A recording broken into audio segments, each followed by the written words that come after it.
మకర రాశి ఉత్తరాషాఢ 2, 3, 4 పాదములు, శ్రవణం 4 పాదములు, ధనిష్ట 1, 2 పాదములు ఈ రాశిలోకి వస్తాయి. వీరికి ఆదాయం 2, వ్యయం 8, రాజపూజ్యం 1, అవమానం 6గా ఉంది. ఈ సంవత్సరం ఈ రాశి వారికి శుభాశుభములు మిశ్రమంగా ఉంటాయి.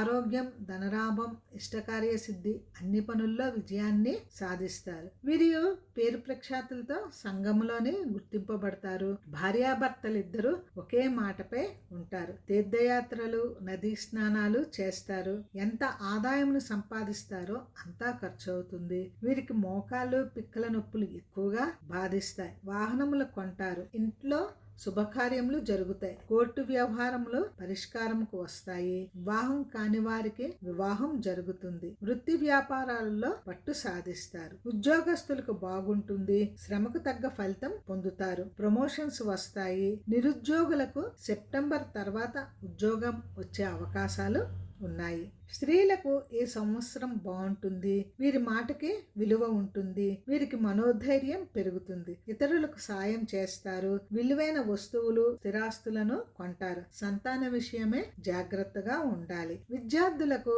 ఈ సంవత్సరము మిశ్రమ ఫలితాలుంటాయి. చాలా కష్టపడి చదవవలసి ఉంటుంది. దత్తాత్రేయ స్తోత్రము, హయగ్రీవ స్తోత్రము చదవటం మంచిది. వ్యాపారస్తులకు బాగుంటుంది. ఇండివిజువల్ వ్యాపారం చేసుకున్న వారికి ఆశించినంత మేర లాభాలు వస్తాయి. వ్యవసాయదారులకు 2వ పంటలో దిగుబడి వస్తుంది. ఈ రాశివారు శివుడికి అభిషేకాలు, సోమవారం ఉపవాసం చేయటం వలన లలితా సహస్రనామాలు, ఖడ్గమాల స్తోత్రము చదవడము మంచిది.